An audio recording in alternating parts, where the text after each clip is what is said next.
शामी समय पाहो मैंने मोह केवली वनियम नमः समय साराय स्वानुज्ञातकासते चित्तभावाय भावाय सर्वभावांचति अनंत कर्म तत्त्वं पश्यन्ति सत्यात्मना मयि तमेव प्रकाशितम् वीतरागं जन्म नत्वा ज्ञानानन्दं तात्पर्यसंहिताम् एवादेवी सत्याराधी अज्ञान भगवान जय महावीर भगवान जय कौन सर्वते भगवान जय जिनको गौरवान्वित माता जय चर्चा महाराज जय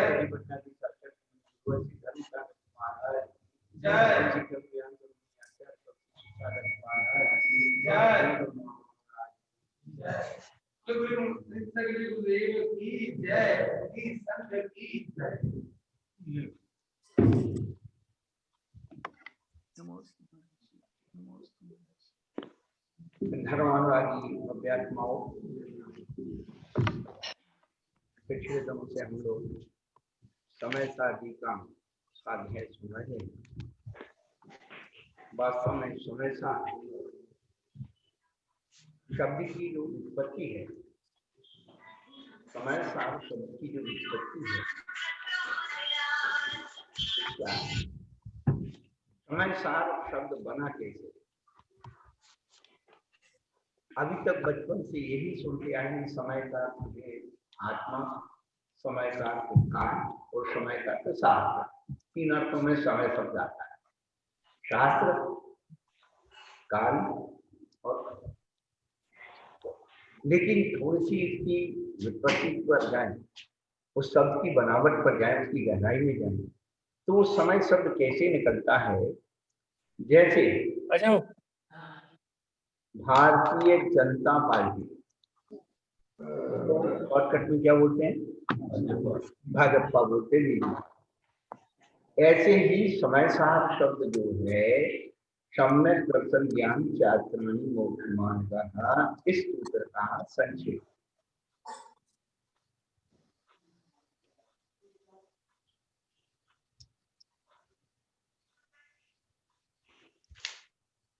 सम्यक दर्शन का सार, सम्यक ज्ञान का दूसरा अधिगम, 5 है। तो अधिगम का अंतिम अक्षर है मां, और 4 पर जो है यम और नियम होता है, तो यम का बन गया समय। सामान्य साध या निश्चय मोक्ष, रामाने रास्ता, मार्ग यानी व्यवहार हो गया। मोक्ष मार्ग पद जो है, हाँ, मोक्ष निश्चय है, मार्ग व्यवहार है। अब ये कहो कि महाराज आपने इसको तोड़ तोड़ के बन दिया, शंका होना नहीं चाहिए।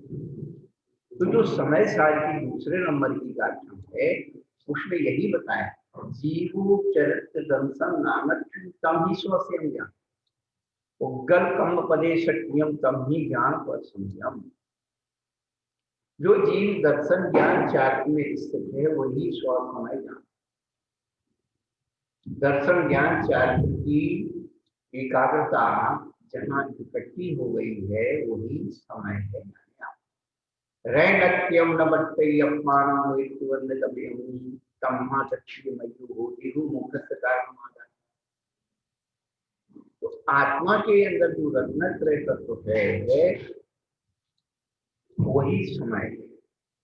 रत्नत्रय को ही समय कहना चाहिए। रत्नत्रय ही मोक्ष मार्ग, वही समय।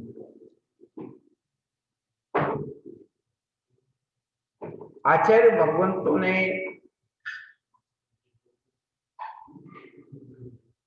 इस आत्मा के उस स्वरूप को बताया कि भाई तू ग्रस्त घर छोड़ करके साधु तो बन गया, तो बाहर का तो तेरा वैसे छूट गया, लेकिन तेरे अंदर जो बैठा हुआ है, मान्यता में बैठा हुआ है, संकल्प कर्म में बैठा हुआ है, उसको ऊपर छोड़। नीतिकार कहते हैं, घर छोड़े घरे घर फिरे, घर छोड़े घरे घर फिरे, घर ना छोड़ो कंत, घर छोड़े निज घर बसे, तो घर छोड़ो कंत। बाहर का घर छोड़ दिया और मन घर घर में जाके बस रहा है, तो घर नहीं छोड़ो। घर छोड़ने के बाद तो अपने निज घर में बस जाओ, तो घर। हम तो कबो न निज घर आए, पर घर फिरत बहुत दिन बीते, नाम अनेक धराए, तो कबो न निज। समय सार की निज घर में आने की यात्रा है, समय सार की निज घर को पाने की यात्रा है, समय सार की अपने स्वभाव में आने की यात्रा है। समय सारणी में मोक्ष नाम की कोई बात ही नहीं है। समय सारणी ने तो कहा कि आत्मा के अंदर जो सुख है, आनंद है, चिद आनंद, चैतन्य आनंद। आज तक हमने जड़ का आनंद लिया है, चैतन्य का आनंद, चिद आनंद। राज्य निशी विकल्प में खोए हुए हैं हम, धनवान कैसे बने? आज तक हम धनवान क्यों नहीं बने? इसी विकल्प में खोए हैं। लेकिन कभी एक क्षण इस बात पर विचार किया कि आज तक हम भगवान क्यों नहीं बने? धनवान क्यों नहीं बने? वो पड़ोसी धनवान बन गया, रिश्तेदार धनवान बन गया, वो धनवान बन गया, तो दूसरे को धनवान देखते हुए मन में धनवान बनने की होड़ आती है। लेकिन इतने सारे भगवान बन गए, उसके बनने की होड़ आती है। जिस दिन भगवान को देख करके स्वयं के भगवान बनने की भावना आ जाए, समझ लेना तुम्हारे अंदर सम्यक दृष्टित्व जाए। सम्यक दृष्टित्व, सम्यक दर्शन का शास्त्र का विषय नहीं है, मंदिर का विषय नहीं है, किसी किताब का विषय, व्यक्ति का विषय। जिस दिन झलक लग जाए मेरी आत्मा को भगवान बनाना है, उसी दिन से तेरा सम्यक दर्शन जाए।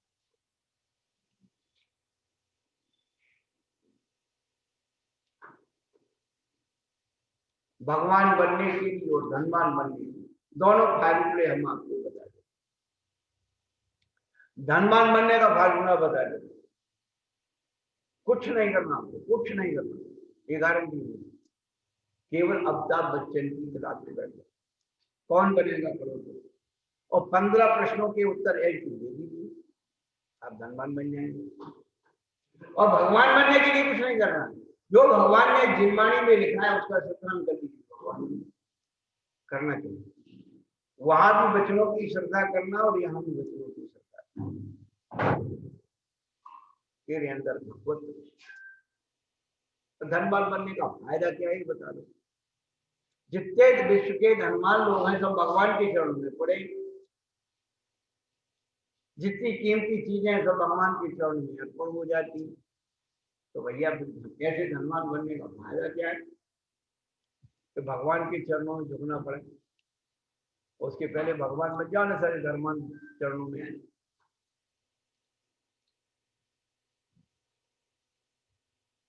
कितना सीधा सा गणित है, सब गणित है, इसमें कोई छल कपट मायाचार नहीं है, इसमें किसी का प्रेशर और दबाव नहीं है। भगवान बनने के लिए तो दुनिया के समर्थन की जरूरत है। सबसे बड़ी बात है, आपको नेता बनना तो समर्थन जुटाना पड़ेगा, वोट डालना पड़ेगी, वोट डालो। यहाँ तो खुद की वोट खुद को डालना, खुद भगवान बनना।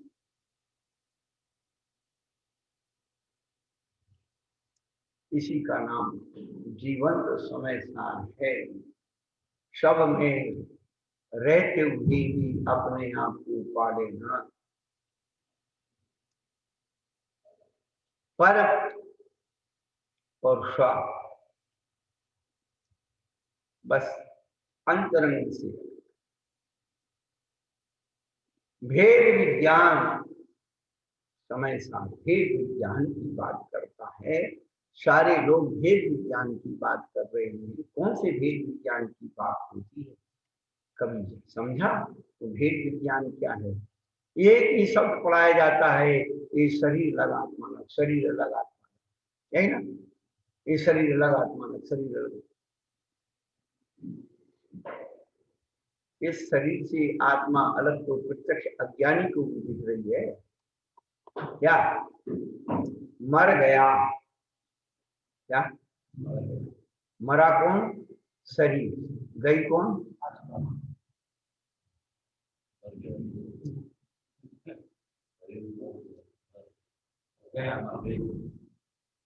ये तो अज्ञानी मिथ्या दृष्टि भी जानता है कि शरीर अलग आत्मा।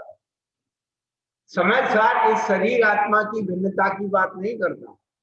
समय सार जो कार्बन शरीर और आत्मा का जो शब्द हो रहा है उसकी भिन्नता की बात करता। जिने परम बेनी सो रुखेनी डारे अंतर भी दिया वर्णादि अनुरागादि के भाव को न्यारा किया। जो हमारे परिणामों में उद्गल का अस्तित्व हमने स्वीकार कर लिया है उसको भेद विज्ञान की छेनी से पृथक कर। जो राग देश मोह आदि भाव हमारी आत्मा में एक हो गए उन्हें अलग कर। समय सार पढ़ने वाले लोगों को बड़ा दृष्टांत अभ्यास बताते हैं कि आत्मा का और कर्मों का कैसा बंधन है, आत्मा और कर्म कैसे बंधे हुए हैं। तो कहते हैं दृष्टांताभास में, जैसे गाय के गले में रस्सी बंधी, बोले रस्सी रस्सी से बंधी है, आत्मा बड़ी स्वतंत्र है और लोगों को समझ में आ जाता है। क्यों? वो सामने दिख रही है। लेकिन वास्तव में ये दृष्टांताभास है। रस्सी रस्सी में बंधी हुई है, गाय स्वतंत्र, तो रस्सी खींचने से गाय क्यों आती है? गाय नहीं आना चाहिए, रस्सी। पर आचार्य कहते हैं कि ऐसा है ही नहीं। आत्मा और कर्मों का संबंध तो दूध पानी की तरह संश्लेष संबंध। जैसे दूध में पानी, पानी में दूध एक में खो जाता है, लेकिन उसको अलग करने के लिए क्या चाहिए? दब चाहिए। भेद विज्ञान रूपी हंस की बुद्धि चाहिए। बचपन से सुना है हंस क्या करता? दूध पी लेता और पानी छोड़ देता। ऐसा कैसे होता? मेरे तो दिमाग में बहुत दिन तक लगे कि दूध पी ले और पानी छोड़। तो हंस की चोंच में अम्ल तत्व होता है, जैसे ही वो दूध के अंदर डालता है तो छाना बन जाता है। तो उसका जो सार भाग है वो खा लेता है तो पानी उसमें रह जाता है।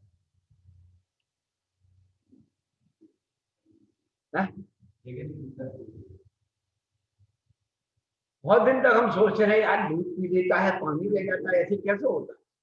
भाई दूध पिया तो पानी तो उसके साथ जाएगा ही जाएगा। है? पर वो भेद विज्ञान की झैनी से उसको भेद कर लेता है और दूध के तत्व को, दूध के स्वरूप को अपने आप खींच लेता है और पानी उसमें रहेगा। बस दूध तभी खींचेगा जब उसकी चोंच से वो फट जाएगा, छाना बन जाएगा, छेना।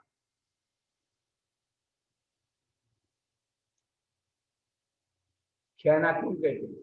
छह माने है और ना मन नहीं।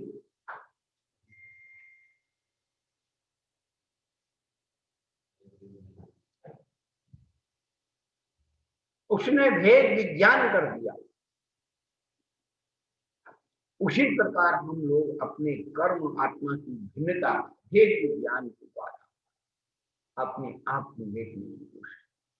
कभी सोचो, चिंतन करो, यदि हम राग द्वेष मोह नहीं करेंगे तो कैसे लगेगा? यदि राग द्वेष मोह नहीं करेंगे तो कैसे लगेंगे, इस बात का चिंतन करो। तो राग द्वेष मोह नहीं करेंगे तो हम जैसे हैं तैसे लगेंगे।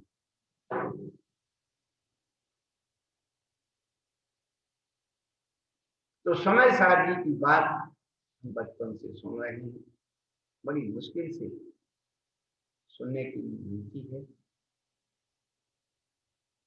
सुनना बुरा नहीं, समझना बुरा नहीं है, पढ़ना बुरा नहीं है, मान करके बैठ जाना, कुछ करे बगैर ही मान करके बैठ जाना, यही आदमी को समय सार में घुमा देता है।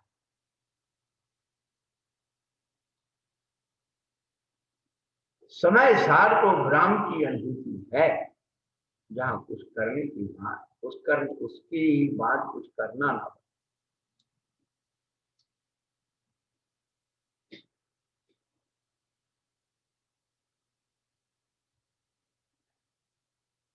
कहने का अभिप्राय यही है कि समय सार ही सौभाग्य से अपन सुन रहे हैं, अध्याय चल रहा है। इसमें सबसे पहले जीव जीव अधिकार के द्वारा बहुत अच्छे ढंग से उद्गत धर्म धर्म आकाश काल ये अजीब हैं और अजीब जीव से आकर्षित नहीं हो, जीव अजीब के प्रति आकर्षित। सबसे पहले ये भेद विज्ञान, वस्तु को हमारी जरूरत नहीं है, हमें वस्तु की जरूरत है।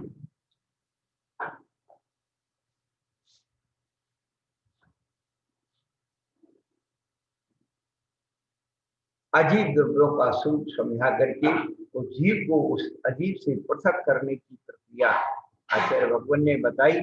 उसके बाद दूसरा कर्ता कर्म अधिकार दिया। कर्ता अधिकार, कर्ता क्या है? कर्ता क्या करता है? कर्ता क्या करता है? कर्ता ठलवाई करता है। कर्ता कर्ता क्या करता है? ठलवाई करता है।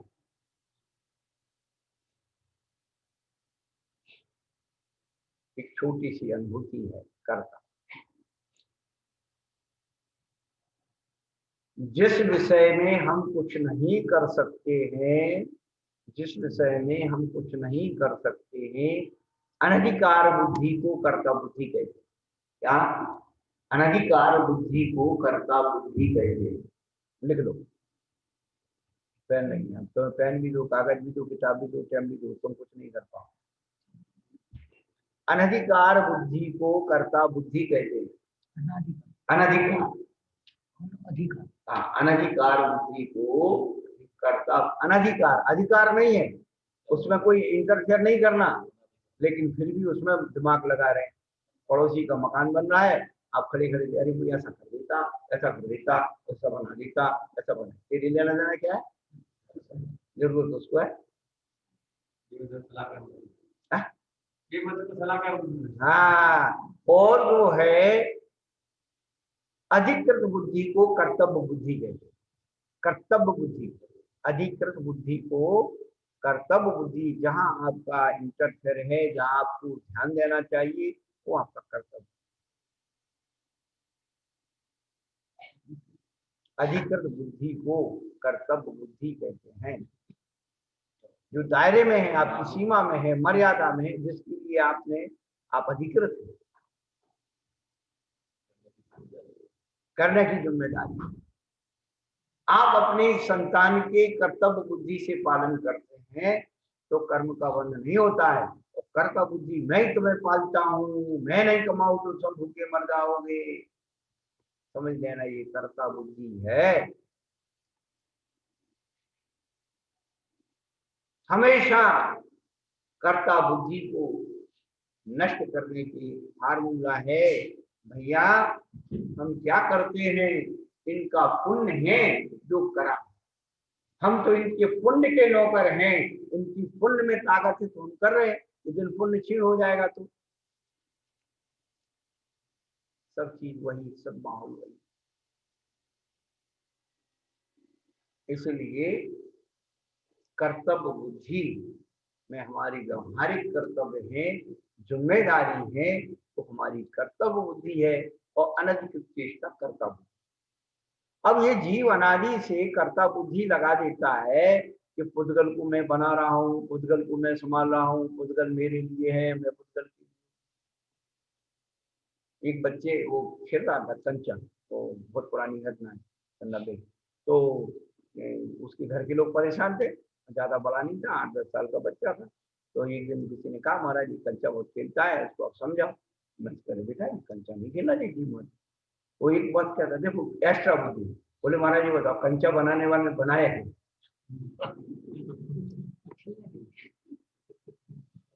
और उसकी जवाब दाओ है किसी के पास है? कंचा बनाने वाले ने कंचा बनाया क्यों?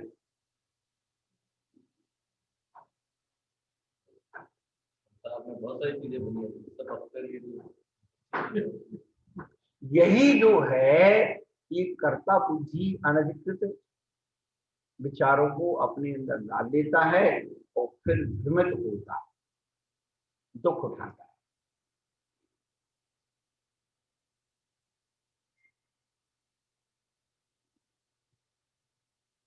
कहने का अभिप्राय यही है कि समय साधी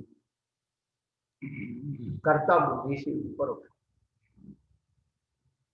कर्ता कर्म अधिकार यही बताता है कि पर द्रव्यों का कर्ता नहीं है, तो इससे ऊपर उठा।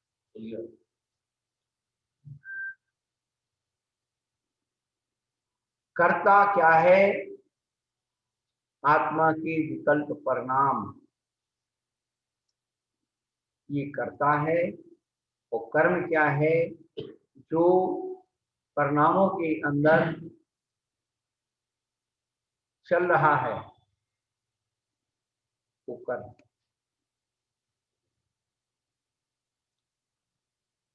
कहने का अभिप्राय है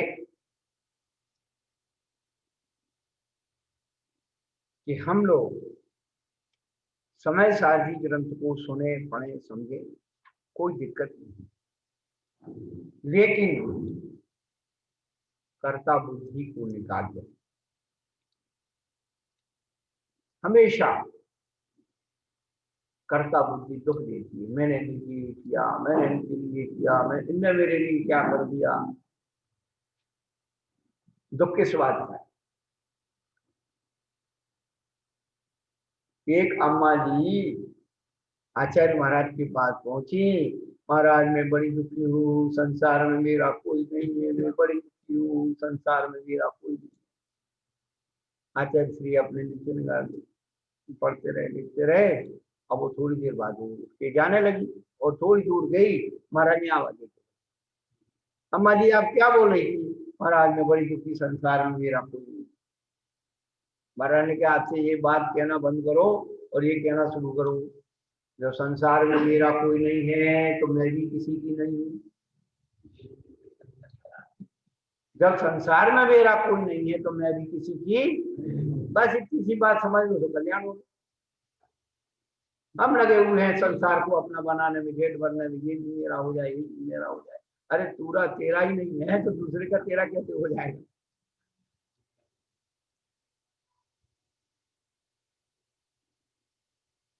अब कर्ता कर्म अधिकार की बात, पुण्य पाप अधिकार का प्रारंभ करना है। दो दिन हमने भूमिका इसलिए बांधी कि समय सार का विषय तो कम से कम समझ में आए कि समय सार में है क्या चीज है?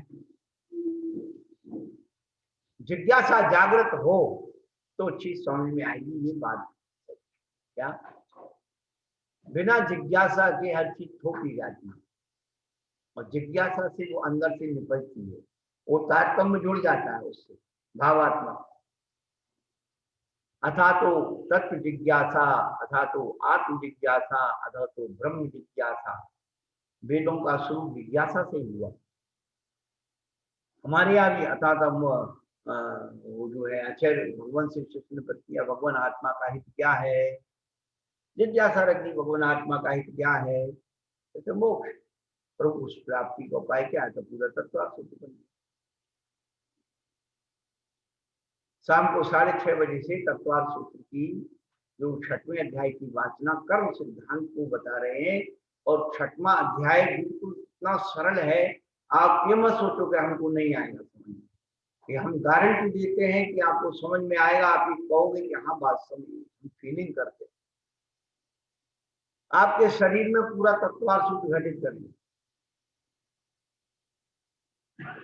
मन वचन काय में तत्वार्थ सूत्र कैसे है, इसकी आप फीलिंग करो, कभी नहीं बोलोगे।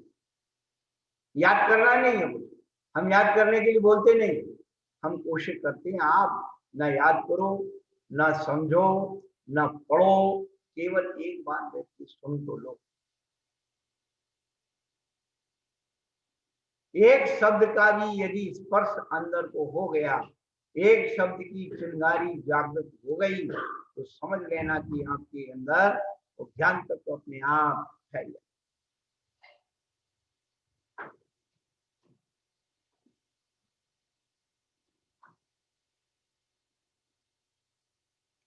तीसरा पुण्य पाप अधिकार चलता है।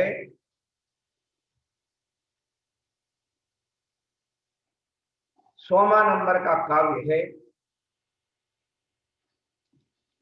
समय सार कलश, 100वें नंबर। वैसे वहां कर लिया था मंगलाचरण रूप में, लेकिन फिर भी अठैकमेव कर्म दीपात्रिभूय पुण्य पाप रूप में प्रविष्टि। जो कर्म है, जो अपन ने कर्म के कर्ता कर्माधिकार में अपन ने जो कुछ पढ़ा है, तो कहते अत एक मेव कर्म, एक ही कर्म दो पात्र होकर के पुण्य पाप रूप में प्रविष्ट करता है, दिखा रहा है।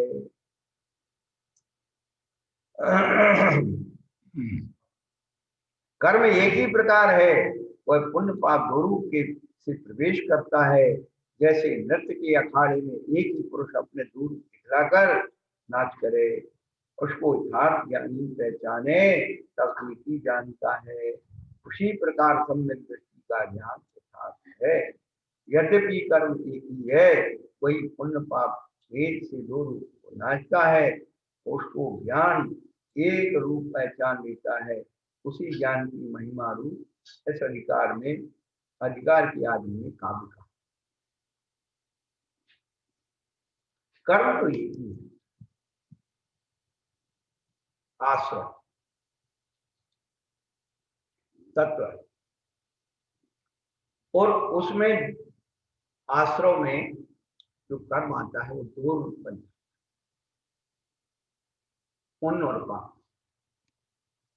पुण्य और पाप की परिभाषाएं क्या है? पुण्य किसे कहते हैं, पाप किसे कहते हैं, ये पहली परिभाषाओं को हम समझ लें, हमारी बहुत सारी कुर्सियां सुलझ गई। पूज्यपादाचार्य भगवान ने 6वें अध्याय के में कहा है, शुभा पुण्यस्य शुभा पापस्य। शुभ से पुण्य का आश्रय होता है, अशुभ से पाप का आश्रय।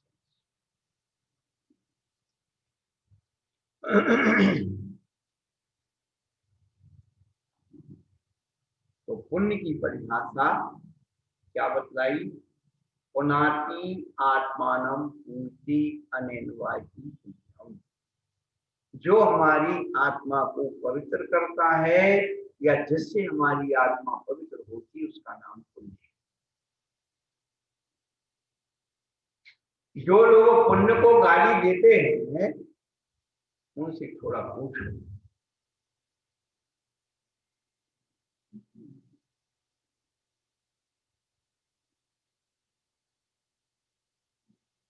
पूज्यपाद आचार्य की परिभाषा, इतनी प्रमाणित परिभाषा है इतिहास में। पूज्यपादस्य लक्ष्मी प्रमाणे मकलंकस्य पूज्यपादस्य लक्ष्मी। प्रमाण में, न्याय में अकलंक स्वामी और लक्षण शास्त्र यानी परिभाषा शास्त्र में पूज्यपाद स्वामी की जो प्रामाणिकता है, प्रमाणित भाषा को परिभाषा कहते हैं, प्रमाणित भाषा को परिभाषा।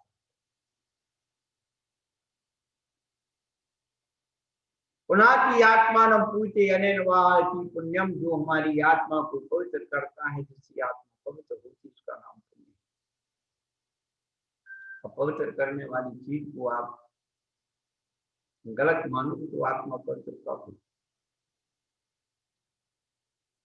कुल कुलाचार्य भगवान प्रवचन सार में कहते पुण्य फला अर्हंता, पुण्य रूपी कल्प वृक्ष का फल है अर्हंत पदवी। और उसी गाथा की टीका करते हुए अमृतचंद सुंदरी ने लिखा है पुण्य कल्प पादप फला अर्हंत पदवी। पुण्य रूपी कल्प वृक्ष का फल है अर्हंत पदवी। ऐसा कौन व्यक्ति है जो पुण्य के फल को नहीं। पुण्यम फलम इच्छन्ति पुण्यम नेक्षन्ति मानवाः, पापम फलम नेक्षन्ति पापम कुर्वन्ति यत्नतः। संसार में हर व्यक्ति पुण्य का फल तो चाहता है, सुख है, निरोगता है, धन है, वैभव है, संपत्ति है, सब चाहते। पुण्य का फल सब चाहते हैं, लेकिन पुण्य करना कोई नहीं चाहता है, और पाप का फल कोई नहीं चाहता। रोग शोक दर्द बीमारी कोई नहीं चाहता है, लेकिन पापम कुर्वन्ति यत्नतः।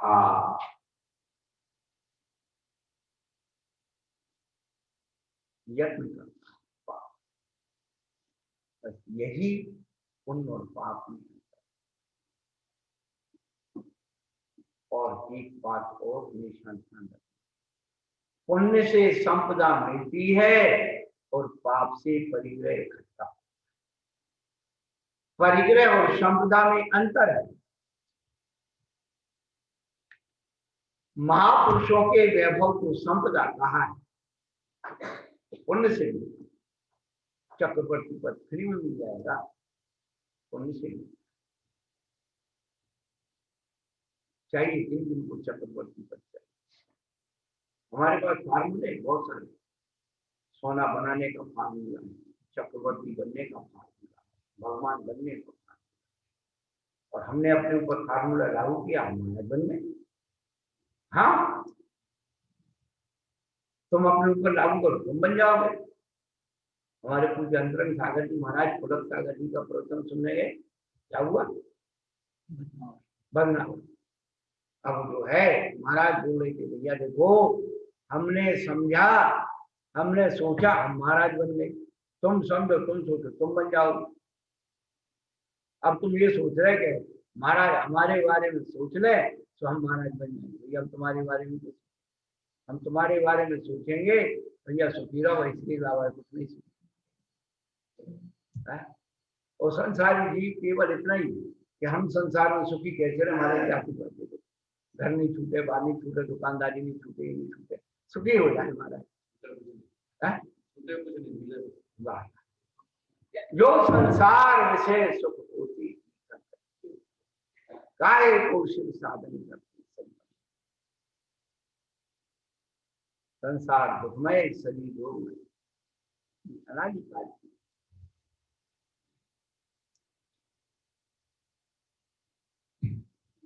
तो पुण्य से संपदा मिलती है और पाप से परिग्रह होता है। जो आपको गिफ्ट में मिले, चला करके मिले, वो सब संपदा। आप मिले तो दूध बराबर, मांगे मिले तो पानी, और कहे कबीर वह रक्त बराबर जाम में खींचा।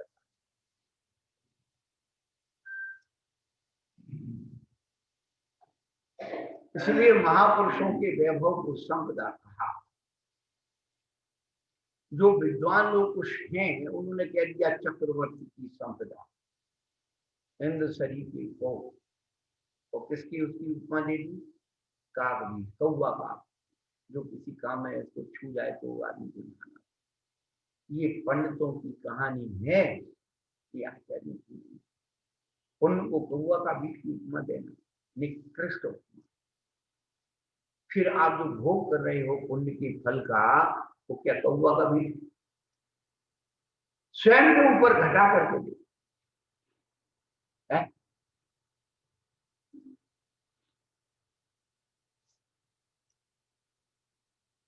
जीर्ण तृण सम त्यागी, जीर्ण तृण का उपमा दी है। ये दृष्टांत का भास है क्या?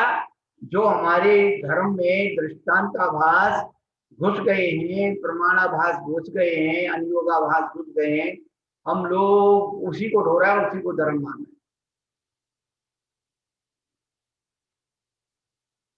दूसरे ने हमारे कान में फूंक कर दिया, वही हम ढो रहे हैं। कौवा कान ले गया, कौवे के पीछे दौड़ रहे हैं। तू अपने कान को संभाल ले, देखने। बचपन से सुनते आ रहे, बाहुबली भगवान 1 वर्ष तक खड़े रहे केवल ज्ञान उत्पन्न, क्यों नहीं उत्पन्न हुआ? चंदन बाबू, आप तो बहुत पढ़े लिखे, क्यों उत्पन्न नहीं हुआ केवल ज्ञान? हाँ, क्या था? हाँ हाँ, ये कहाँ लिखा है? कौन से शास्त्र में लिखा है बताओ? भरत की भूमि में खड़ा हूं, ये कौन से शास्त्र में लिखा है वो तो दिखाओ। मैं, आपने अपनी आंखों से पढ़ा है? आज से 20 साल पहले हम यही मानते। ऐसा नहीं है कि हम जो आप बैठे जहां, पहले हम भी वहां बैठे, जहां बैठे ना वहां पहले हम भी बैठे, लेकिन हमने अपने आप को वहां से उठा लिया। आप वहां तब तक बैठी रहोगे जब तक आप मान्यता में जियोगे, धारणा में जियोगे। जिस दिन तुम्हारा श्रद्धान में जीवन हो जाएगा, तुम्हारी सारी की सारी चीजें क्लियर हो जाएंगी और वहां से सोच करके। किसी भी शास्त्र में आचार्यों ने नहीं लिखा कि भरत को, बाहुबली को शल्य थी के भरत की। ये पंडित विद्वानों की बनाई हुई कहानियों को हमने पढ़ लिया, सुन लिया और हो गया। आदि पुराण का दूसरा भाग में देखो, जहाँ तपस्या का वर्णन, भरत को शल्य है ऐसा जो कहानियों में लोगों ने लिख दिया। ब्राह्मी सुंदरी ने पूछा बाहुबली को अभी तक केवल ज्ञान क्यों नहीं हुआ? बोले कि उनको शल्य है। भरत ने पूछा, बोले शल्य है। कुछ कथाकार कहते कि जो ब्राह्मी सुंदरी ने आकर के बाहुबली को संबोधन किया कि भैया ये मान छोड़ दो। भरत ने आकर के कहा, भैया ये मान के हाथी से उतराओ, ये भूमि किसी की नहीं है। ये पंडित की बनाई कहानियां हैं। आचार्य भगवान तो लिखते हैं, ये समझते हैं। क्या लिखते हैं? भरत जी ने 1 वर्ष का उपवास करने किया, तपस्या ली। भरत, हाँ, बाहुबली ने 1 वर्ष का उपवास ग्रहण किया। भरत जी वहां मौजूद थे।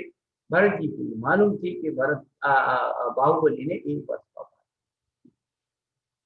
ये वर्णन किया आदि पुराणकार में कि आज मेरा वर्षोपवासी महामुनि प्रार्थना के लिए उठेगा। भरत जी रत्नों के अर्घ लाकर, रत्नों के अर्घ ला करके उनकी पूजा कर रहे थे और बाहुबली को। भरत जी ने ये नहीं कहा कि भैया किसी की भूमि की शल्य है या तुम्हारा ये है वो है, कुछ नहीं।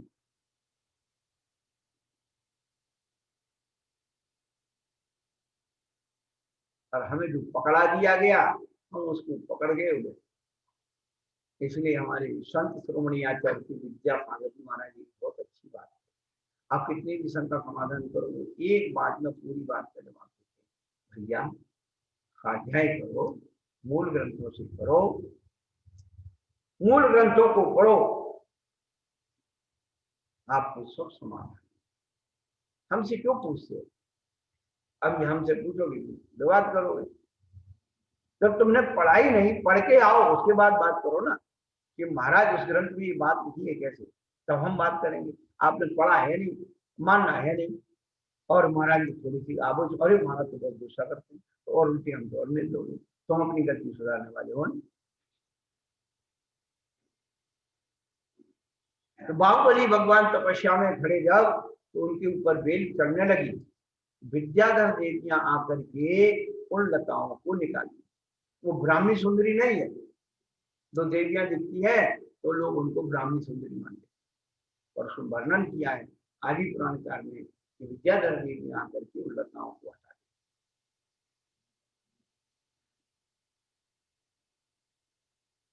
5 पांडव में 3 पांडव मोक्ष चले गए, 2 स्वर्ग सर्वार्थ क्यों गए? हाँ, कभी पांडव पुराण पढ़ा? बात कर दो,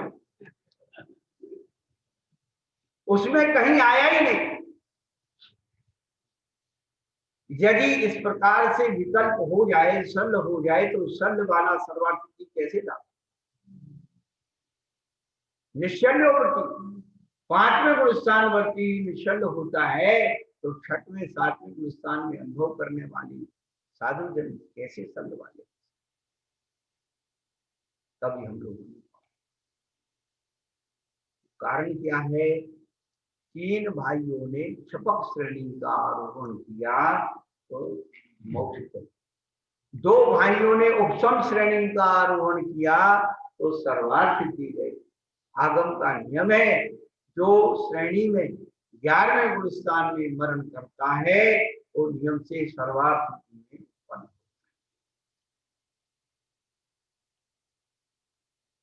सैद्धांतिक अनुभूतियां पैदा करो। एक लोग मूर्खता में भुने हुए लोग, आपके पढ़े लिखे होने का क्या फायदा है ये बता दो।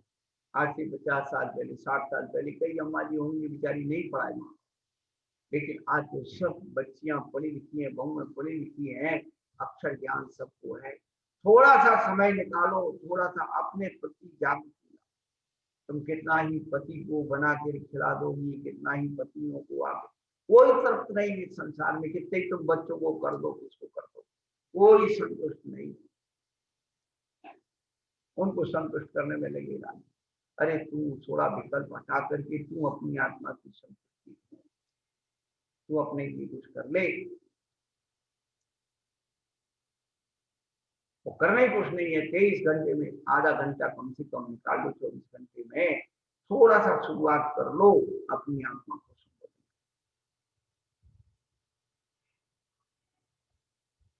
तो पुण्य और पाप अधिकार में पहले पुण्य और पाप को समझ लो। पुण्य फला अर्हंता, पुण्य अर्हंत पदवी है, और पाप किसे कहते हैं? पूज्यपादाचार्य भगवान ने तो पाप को भी गाली नहीं दी, लोग पुण्य को गाली दी।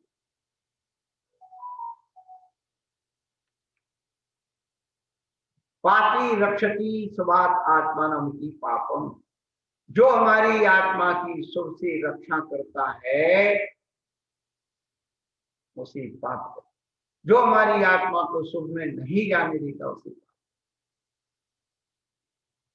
खूब दुकान चल रही है, खूब अच्छा मिल रहा है खाने को, क्या ये सब परिग्रह की चीज है। लेकिन जिस परिणाम से हमारे परिणाम मंदिर जाने के लिए मना कर रहे हैं, प्रवचन सुनने के लिए मना कर रहे हैं, स्वाध्याय करने के लिए, दान पूजा के लिए, समझ लेना वो सब पाप अपनी तरफ खींचता। हम पाप की बात तो बहुत जल्दी सुन लेते हैं, पुण्य की बात सुनाई नहीं पड़ती। क्या दिया पुण्य की बात यही पुण्य पाप की तो लड़ाई है। हिम्मत करो, आपने पाप की बात सुन ली, आप वहां चले, पुण्य भी आपको बुला रहा।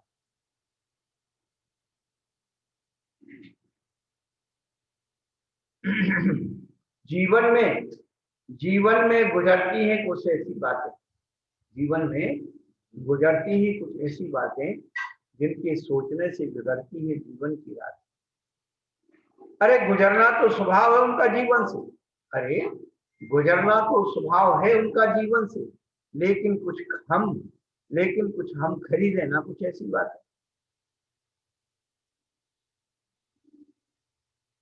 जिस मकान में आप सब रहते हो, सड़क पर गली से लिए कितने प्रकार के लोग आवाज देते हुए निकलते हैं, सब्जी वाले, मेवे वाले, कपड़े वाले और सामान बेचने वाले खूब आवाज देते हैं। आपको नहीं खरीदना है तो क्या आप उसको नहीं, जबरदस्ती आपके घर में नहीं जाना। आप उसकी आवाज सुन करके और उसके प्रति आकर्षित हो गई, यार ये चीज ले लो, तो आपने उसकी आवाज क्यों नहीं सुनी? जब आपको जरूरत नहीं क्यों सुनोगे? आपको पाप की जरूरत है तो पाप की आवाज सुन के चले जाते। जिस दिन हम पुण्य की आवाज सुन रहे हैं, परमात्मा की आवाज सुन रहे हैं, ये परमेश्वर की आवाज सुन रहे हैं, यही तो पुण्य की आवाज। परमेश्वर की आवाज सुनना ही पुण्य की आवाज।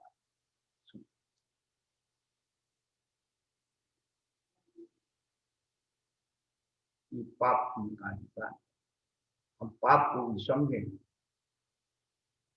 प्रमाण अच्छे काम का ही होता। अरे चले जाएंगे मंदिर, कल चले जाएंगे, कोई भी काम होगा, कोई भी बात होगी, शुभ काम पहले छूटेंगे, अशुभ नहीं छूटेंगे। लड़ाई हो जाएगी क्या, तो भोजन भजन और भगवान तीन चीज छोड़ेंगे। भोजन छोड़ेंगे, भजन छोड़ेंगे, भगवान छोड़ेंगे।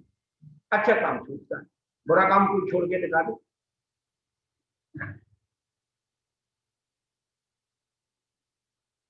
यही चीजें अपने अंदर। हाँ, अभी हम एक कर्ता कर्म अधिकार की एक और बात बता रहे थे, कर्ता बुद्धि और कर्ता बुद्धि। हम लोग जो है फालतू का दिमाग जो लगाते हैं, बिना किए ही कर्म आपसे चिपक जाते। होली का समय था, एक 4-5 साल का बच्चा जो था, एक दिन पहले अपनी मम्मी से कहना, मम्मी इस बार हम होली नहीं खेलेंगे। पिछली बार हमारे दोस्तों ने बहुत रंग दिया था और वो कलर ही वो खराब हो गया और बहुत तकलीफ हुई, कपड़े खराब हो गए और बहुत दिक्कत हुई थी, इस बार हम होली नहीं खेले। मम्मी ने कहा बहुत अच्छी बात है बेटा। अब सुबह हुआ, गली मोहल्ले के बच्चे इकट्ठे हो गए, सभी दूसरे पे रंग डालने लगे। उन्हें देखा अपना एक दोस्त तो आए, सब उछलते कूदते उधर घर पे पहुंच गए, हल्ला मचा रहे। तो मम्मी ने दरवाजा है क्या होता है, नहीं उसकी तबीयत ठीक नहीं, वो नहीं खेलेगा वो। अब उसका जो कमरा था बच्चे का वो गली के किनारे था। अब उसके मन में एक बात आई, यार देखो अपने दोस्तों को देखे कैसे भूत बने हुए हैं। तो उसने खिड़की खोल करके जैसे ही झांका, तो बच्चों को तो पता नहीं यार, तो एक बच्चे ने गए पिचकारी छोड़,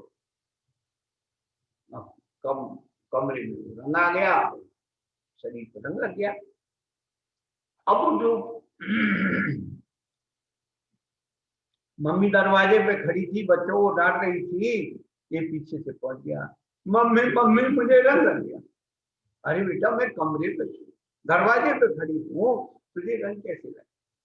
मम्मी मम्मी मैं देख रहा था बच्चे कैसे भूत बने हुए हैं। बस समझ लेना, आपने कुछ खरीदा नहीं, रात की खिड़की से भी देखने की कोशिश की तो कर्मों का रंग नहीं वाला है।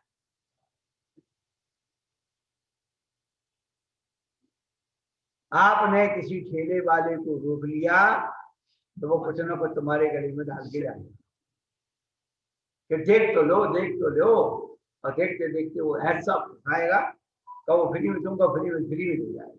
वो जानता है इसको कैसे करो।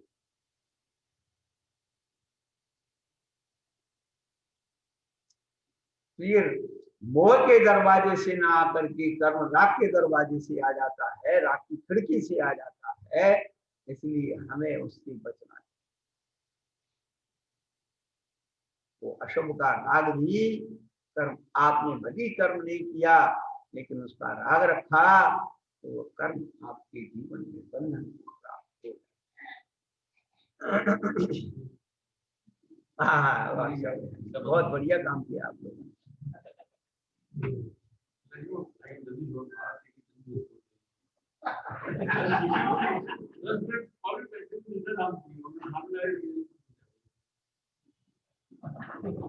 हम तो दिन भर सुनाते रहेंगे, बैठो, ये गारंटी है। तो पुण्य पाप अधिकार को समझना है तो पुण्य और पाप की प्रक्रिया को भी समझो कि पुण्य क्या है और पाप ये करते क्या है। ग्रस्तों को पाप छोड़ करके पुण्य की प्रक्रिया को कहा कि तू पुण्य कमा, और साधु को कहा तुझे पुण्य तो मिल गया। अभी हम इनसे कहें आप साधु बन जाओ तो आप एक ही बात कहोगे, महाराज आपके जितना पुण्य हमारे पास। इसका मतलब हमारे पास पुण्य तो हम साधु बन गए। अब साधु बने किसके लिए पता है? पुण्य कमाने के लिए नहीं बने, पुण्य छोड़ने के लिए बने।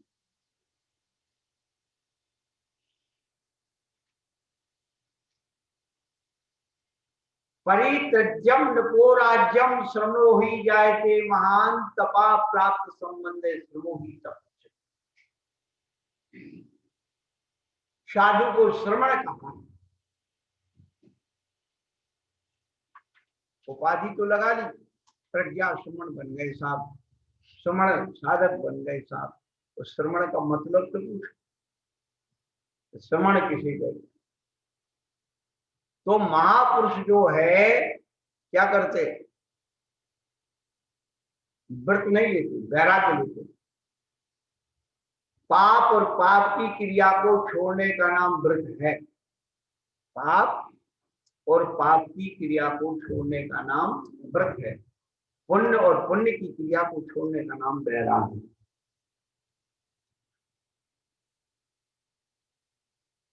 इसलिए पुण्य के वैभव को छोड़ते क्या? महापुरुष जो पुण्य के द्वारा वैभव प्राप्त हुआ है उसे छोड़ने का श्रम करते हैं, इसलिए उन्हें श्रमण।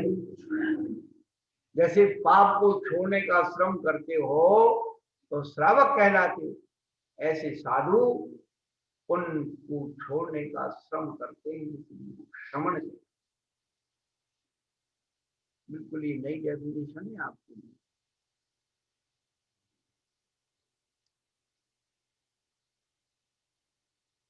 तो साधु पुण्य कमाने के लिए नहीं, पुण्य का क्षय करने के लिए साधु बनता है, लेकिन मजबूरी है कि पुण्य क्षय नहीं आसानी से नहीं।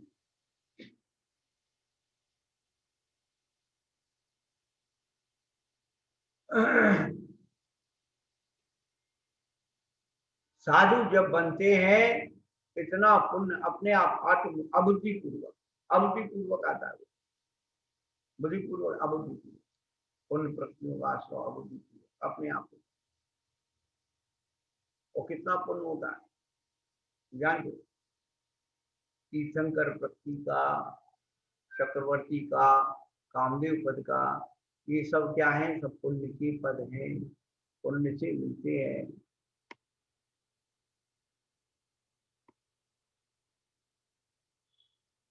चक्रवर्ती बनने का फार्मूला हमारे पास अभी बता रहे थे। देखो ऐसा है, पहले राजा महाराजा पेट से पैदा, पहले राजा महाराजा पेट से पैदा होते थे, आज तक राजा महाराजा पेट ही से पैदा होते। लोगों को शराब पिला दिया, थोड़ा फ्री का सामान बांट दिया, तो गरीब लोग क्या समझे, उनको तो एक बोतल में ही सारी वोट हो जाए।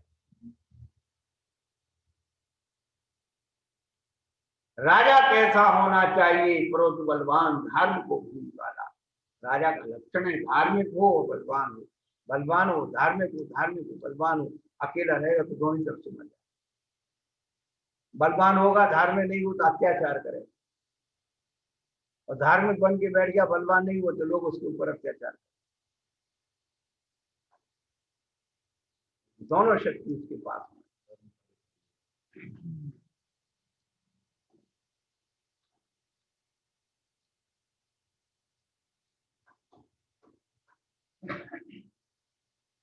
चक्रवर्ती बनने का फार्मूला। चक्रवर्ती को चक्रवर्ती क्यों कहते हैं जानते हो आप? जब भरत चक्रवर्ती को चक्ररत्न उत्पन्न हो गया और शद विजय करके 6 खंड की विजय करके अयोध्या में प्रवेश करने लगा, चक्ररत्न वही रुक। अब वो फिर निमित्त ज्ञानियों ने कहा भाई क्यों पूछा ऐसा क्यों हुआ? उन्होंने कहा निमित्त ज्ञानियों ने अभी तुम्हारे भाइयों ने समर्पण नहीं किया, और भाई थे उनसे कहा तो वो तो हथियार डाल करके चले गए।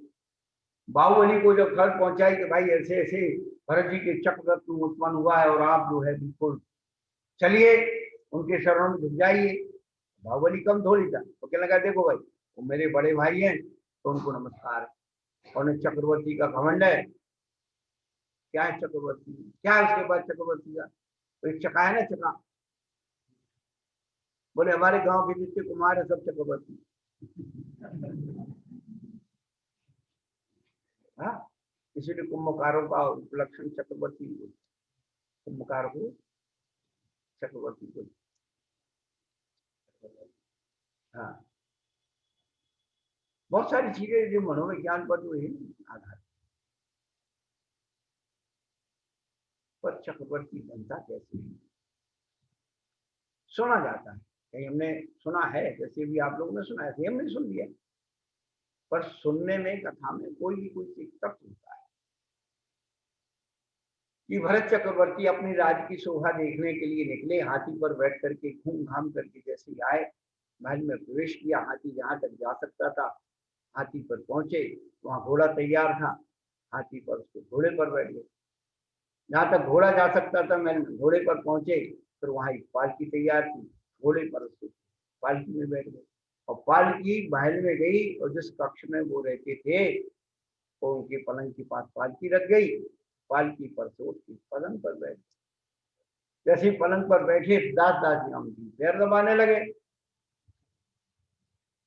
दो महिलाएं आपस में चर्चा, इस बात को दृश्य को देख करके चर्चा। हाथी चढ़े घोड़ा चढ़ो बैठ पालकी माय, कब के थाके सखी अवे गवावे पान। तो दूसरी सखी उत्तर देती है, भूसे तो भू को मरो करो उग्र विहार, और तब के थाके सखी अवे गवावे पान। ये पूर्व जन्म में दिगंबर साधु थे जिन्होंने भूमि पर शयन किया। भू से तो भू को मरो, बेला तेला चौला हफ्ते पाक मास उपास की और करो उग्र विहार। बहुत दूर दूर तक चल करके पैदल गए, तब के थके अब पाए। दिगंबर साधु सबसे ज्यादा कंजूस होता है।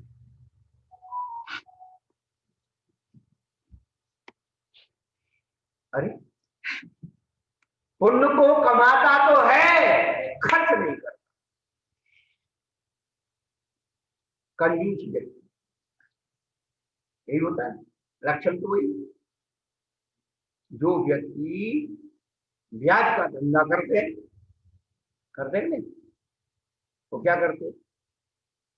ब्याज में एक ब्याज का नाम चक्रवर्ती ब्याज।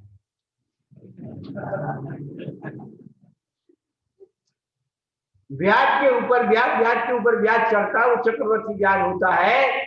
ऐसे ही दिगंबर साधु क्या करता है, पुण्य के ऊपर पुण्य, पुण्य के ऊपर पुण्य के ऊपर पुण्य कमाता है, पुण्यानुबंधी पुण्य करता है, ऐसी पुण्य से ही चक्रवर्ती, इसीलिए उसका नाम चक्रवर्ती।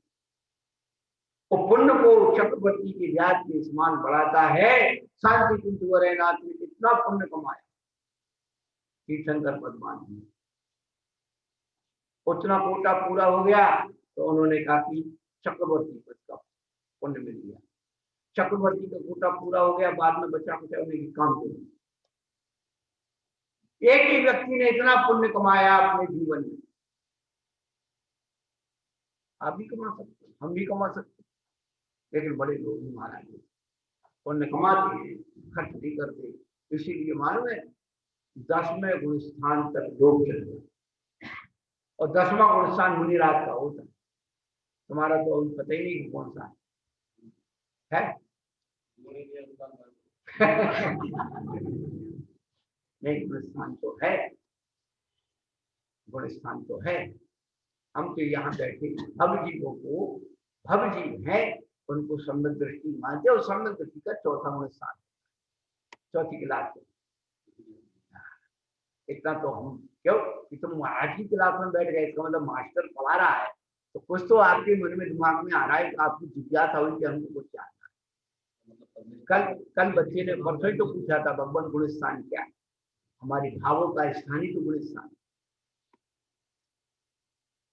ये हमारे भाव 14 प्रकार से नीचे से ऊपर चलते, वाइब्रेशन से पर द्रव्य के प्रति जो तुम्हारा आकर्षण जितना गूढ़ होता चला जाता है, गहना होता है, पहले से शुरू होता है और 14 में जाके शुरू होता है। तो जिसे आत्महित की सुनने की रुचि जागृत हो गई, भव्य भी है और भली वो क्या आचार्य कहते हैं कि करे ना करे श्रद्धान कर ले, सदैव मान, उसका अंदर से श्रद्धान जागृत हो जाए। क्या मान्यता, धारणा और श्रद्धान तीनों अलग अलग हैं। मान्यता मन की है, धारणा बुद्धि की है और आस्था आत्मा की।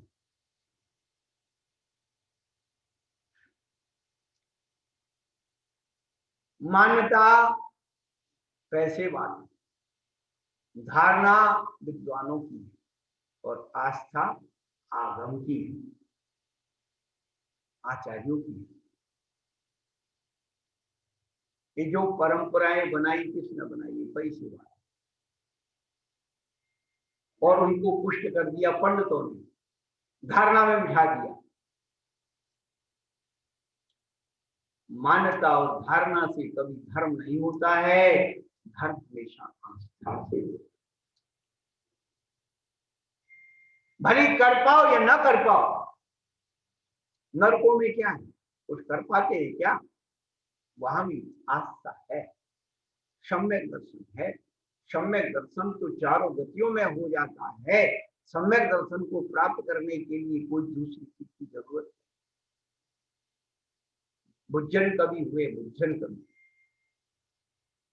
छेड़ाला किसने लिखी है भाई, छेड़ाला दौलत राम जी ने बताया आपको। छेड़ाला 3 छेड़ाला लिखी, सबसे पहली छेड़ाला लिखी, ध्यान कराइए। उसके बाद बुज्जन कवि ने लिखी, बुज्जन कवि की छेड़ाला को देख करके दौलत राम जी ने छेड़ाला। अंतिम प्रशस्ति में दिया लकी बुज्जन की भाव, पढ़ दो। कभी सोचा कि बुज्जन की भाग को लेकर के क्या किया। पंडित दौलत राम जी ने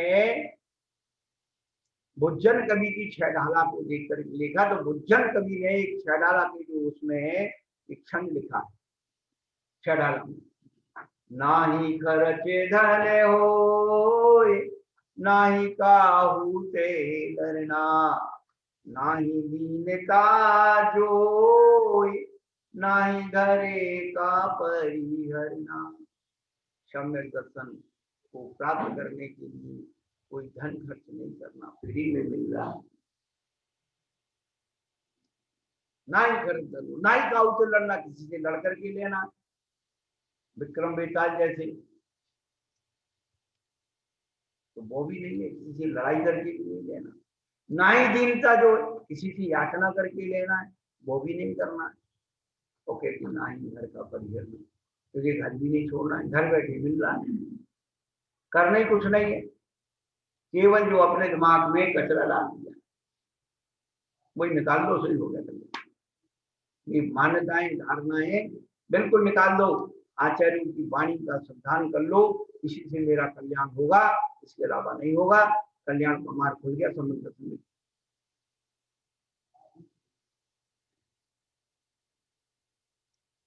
आचार्य भगवंतों ने लक्षण ही लिखा है, न तस्तहाव को आवर हिंसा का जो त्यागी नहीं है, केवल जिन भगवान के द्वारा कहे गए तत्व पदार्थों का सिद्धांत कर देता हूं, सम्यक दृष्टि।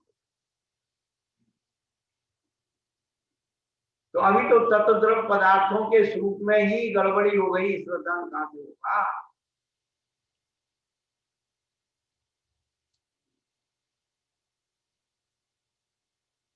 इस जन्म में और कुछ कर पाओ ना कर पाओ, एक सम्यक दर्शन को ग्रहण कर लो, सम्यक दर्शन को पैदा करो। और सम्यक दर्शन का मतलब है जो मद है,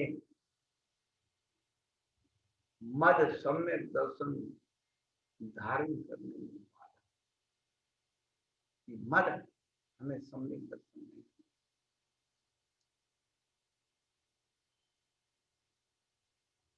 इतनी सी कहानी इस गीत के साथ है। कहने का मतलब है अपन पुण्य पाप अधिकार प्रारंभ कर रहे, तो पुण्य और पाप के बारे में पहले सुन तो ले, तो पुण्य क्या है और पाप क्या है, तब ना अपन छोड़ेंगे।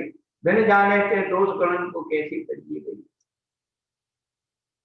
तो समय सार जो है, जिसको अनुभव करना है, वो पुण्य और पाप दोनों का आग्रह विसर्जित करेगा, तभी वो समय सार की अनुभूति कर पाएगा।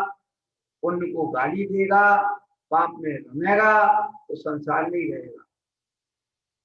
क्या पुण्य को गाली देगा और पाप में रमेगा, पाप छूटा नहीं और पुण्य छोड़ने की होड़ में लग रहा है, तो दोनों तरफ से डूबेगा, तो कहीं किनारा नहीं पाएगा।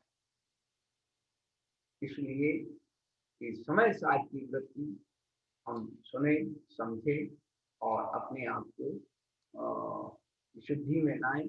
अपने घर आने की यात्रा समय साथ ही है, हम पर में ना भटके। हम तो कबो नदी घर आए, पर घर बहुत दिन बीती, नाम अनेक घर आए। हमने देख लिया जग सारा, अपना घर है सबसे प्यारा। अब अपन सर्वार्थ सिद्धि की स्वाध्याय की तरफ चलते हैं। जिनको विसर्जित होना है, हाँ,